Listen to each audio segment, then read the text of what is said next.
Just a little more than 2 weeks to go until Election Day, but you don't have to wait until November 3rd to cast your ballot. David Schuman has the info you need to make sure your vote's counted and how election officials are safeguarding against fraud.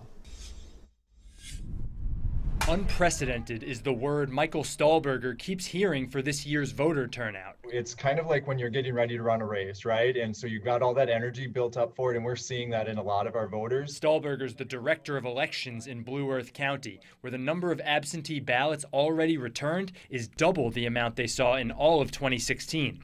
Statewide, nearly 1 million ballots have been accepted so far.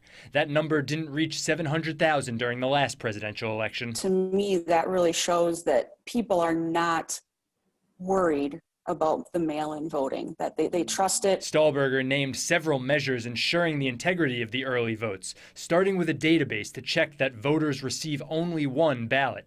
All voters' identities get verified, then the ballots are securely stored. And they get locked up in our vault, where we keep a strict accounting of them to make sure that every vote that we've accounted for doesn't get lost or misplaced or misfiled. I've always exercised my right to vote. Julie Tesh lives in and lobbies for rural Minnesota communities, which she says are used to mail-in voting.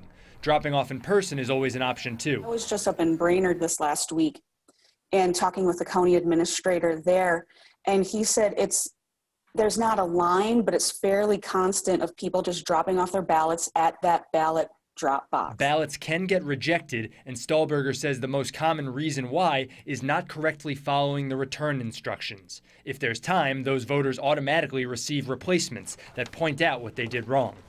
David Schuman, WCCO 4 News.